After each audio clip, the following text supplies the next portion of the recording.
Baik, Assalamualaikum warahmatullahi wabarakatuh.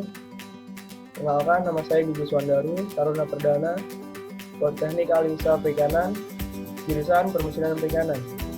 Baik, kali ini saya akan menyampaikan atau memaparkan proposal saya, proyek saya, tugas saya di kewirausahaan yang berjudul Manasa. Apa itu Manasa? Manasa adalah makan nasi tuna.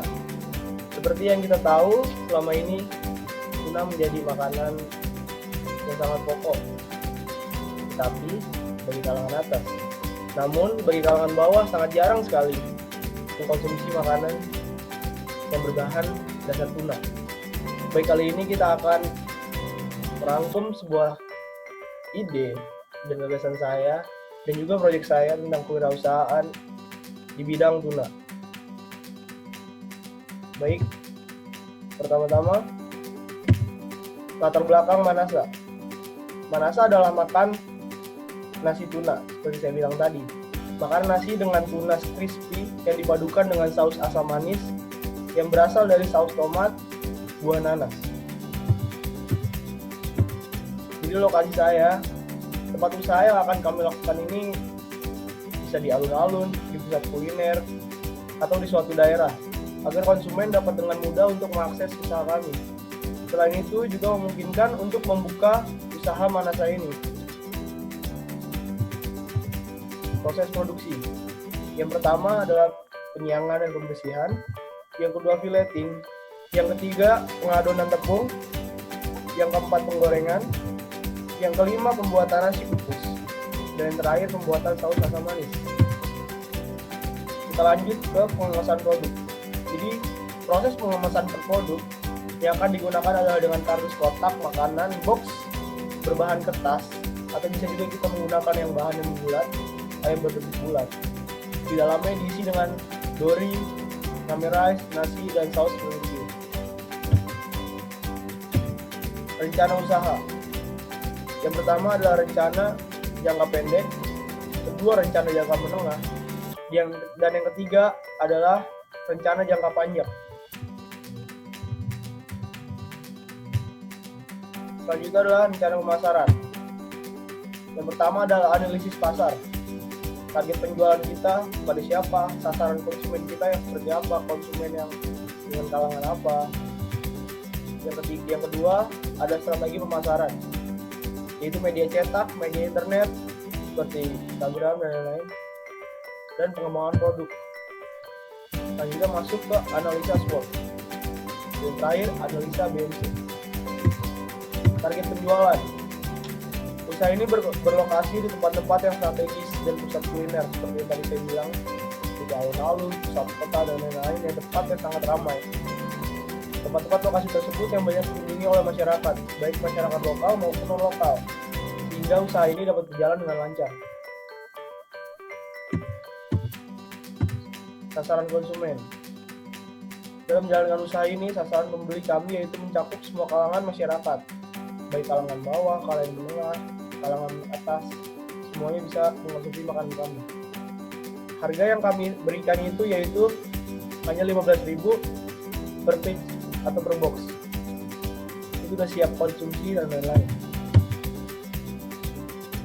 Kemudian strategi pemasaran dan media cetak. Strategi pemasaran dengan media cetak ini yang kalau pilih ialah media cetak dengan jenis banner. Banner-banner yang kita pasang di depan stand-stand kita saat berjualan seperti itu. Yaitu yang kedua, media internet. Selain menggunakan media cetak, promosi juga dapat dilakukan dengan menggunakan media internet, Facebook, WhatsApp, Instagram, dan lain-lain. Analisa SWOT. Seperti yang kita tahu, SWOT adalah strength, weakness, opportunity, dan threat. Yang pertama, strength. Kekuatan tempat strategis kita harus benar-benar strategis.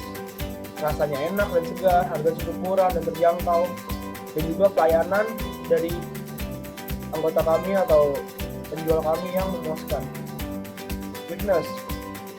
Tidak cocok untuk orang-orang yang mengalami alergi ikan. Yang kita tahu, sebagian orang ada yang alergi akan ikan, ada yang alergi akan makanan lain. dan ini sangat tidak cocok. Belum mempunyai cabang karena kita baru berdiri, insya Allah mungkin baru hanya membuka 1 cabang, jadi kita belum punya cabang. Untuk kedepannya mungkin bisa. Kurang modal dan memulai usaha. Harga bahan baku tidak stabil seperti yang kita alami sekarang, sedang masa pandemi seperti ini, mungkin harganya untuk harga bahan baku sangat tidak stabil. Opportunity digemari sebagian masyarakat. Budaya masyarakat yang konsumtif, saingan tidak terlalu banyak karena jarang sekali yang menggunakan bahan dasar kita. Dan berikutnya, harga bahan baku yang sewaktu-waktu mengalami ada penurunan, ada kenaikan, pergantian musim dan lain-lain menurunnya produksi. Kita lanjut ke analisa BMC. Analisa BMC ini seperti kita tahu ada key practice-nya, penjual ikan, pasar swalayan, toko kelontong. Key activities-nya ada marketingnya, ada di iklan Instagram, grup WhatsApp. Kita membuat promo yang menarik, buat foto produk dan iklan. Dan produk yang kita tawarkan adalah ikan tuna crispy, nasi pulen, saus asam manis, box makanan yang kita padukan dalam satu yang yaitu Manasa, makanan. Value adalah Manasa, tempat-tempat ramai, alun-alun, Instagram. Customer-nya kita bekerja sama yaitu dengan GoFood, Gojek, dan kurir-kurir yang di sekitar. Kurir-kurir dari kami yang kita antar ke sekitar tempat jual alun-alun tersebut. Customer yaitu kalangan muda, orang tua, anak muda, pengunjung alun-alun, penggemar masakan ikan, penggemar makanan sehat. Itu adalah customer kita. Cost structure-nya adalah uang buat apa saja yang kita gunakan itu, yaitu buat produksi, buat transportasi, tentunya kita kirim barang dan lain-lain. Ada channel, ada direct marketing di tempat atau sosial media marketing, yaitu seperti Instagram dan lain-lain. Dan tenaga kita adalah marketing, juru masak, ada tukang antar atau delivery, dan juga kita butuh bahan masakan dan alat masak. Kita lanjut ke analisa keuangan. Biaya investasi, biaya tetap, biaya variabel, biaya produksi, pendapatan, dan untung rugi. Biaya investasi seperti kita lihat, mesin deep fryer jumlah 1 harganya 850.000, Magicom 1 harga 200.000, selang dan regulator 300.000. Jadi totalnya kita bisa lihat di sini ada 1.350.000. Biaya tetap, biaya listrik, biaya air, transportasi, biaya taksis yang tidak terduga, gaji tenaga kerja untuk 5 orang per bulan, biaya penyusutan investasi, yaitu total biaya tetap per bulannya adalah 1.158.000 sekian. Biaya variabel per bulan ada ikan tuna, beras, bumbu, packaging, label, sendok-sendok, tepung terigu, tepung maizena, minyak goreng, saus tomat,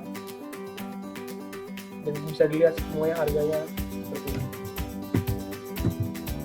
Biaya produksi, total biaya produksi per bulan.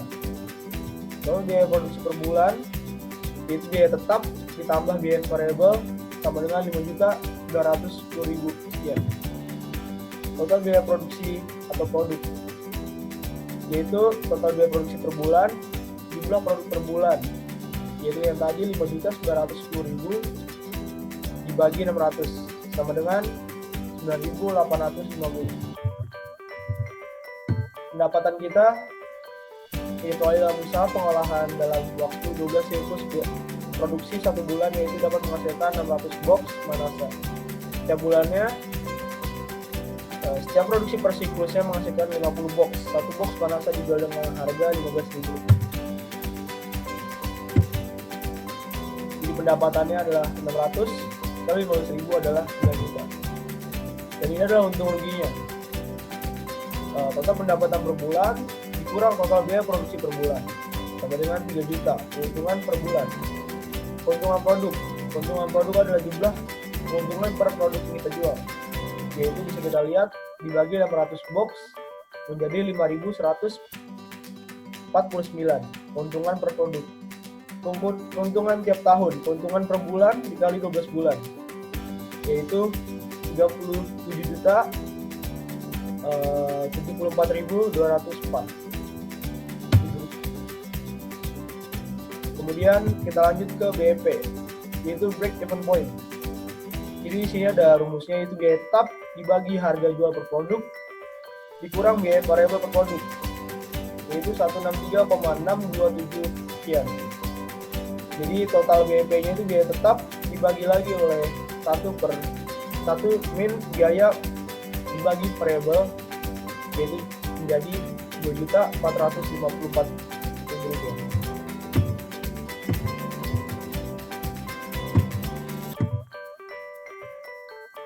Ada RC, kita lihat adalah revenue cost ratio, digunakan untuk menilai layak atau tidaknya suatu usaha untuk dilanjutkan, serta merupakan perbandingan antara pendapatan dan pengeluaran suatu usaha, yaitu total penerimaan dan pendapatan per bulan dibagi total pengeluaran atau biaya produksi per bulan, yaitu 9 juta dibagi 4.752.000 rupiah, yaitu 1,8939. Kemudian ada ROI, yaitu return of investment. Jadi ROI itu digunakan untuk mengukur persentase manfaat yang dihasilkan oleh suatu usaha dibandingkan dengan biaya yang dikeluarkan. Jadi kalau ROI-nya lebih besar dari 0, maka proyek tersebut dapat diterima atau dapat kita lanjutkan. Dan bisa kita lihat di sini adalah ROI kita mempunyai 52%. Berarti sangat layak dan proyek ini bisa diterima.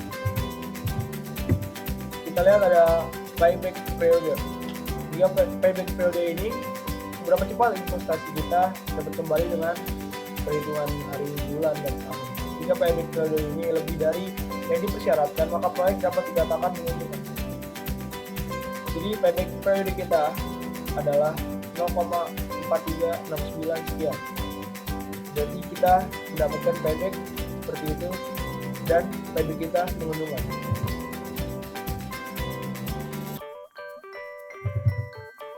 Ya, jadi kita hitung setiap kali produksi, payback periode dikali jumlah surplus produksi per bulan, yaitu 5,243 sekian kali produksi. Jadi setiap kali produksi kita mendapatkan payback periode 5,24. Jadi terima kasih atas waktu yang diberikan kepada saya untuk menjelaskan. Seperti yang kita lihat, di tempat saya sedang ada pandemi corona, jadi mohon maaf tidak bisa turun langsung ke lapangan atau keluar dari rumah. Setelah ini akan saya sedikit kasih gambaran bagaimana produk saya dan akan saya share dalam channel ini. Mungkin cukup sekian dari saya, mohon maaf jika ada kesalahan. Selamat menikmati Manasa, makan nasi tuna. Wassalamualaikum warahmatullahi wabarakatuh.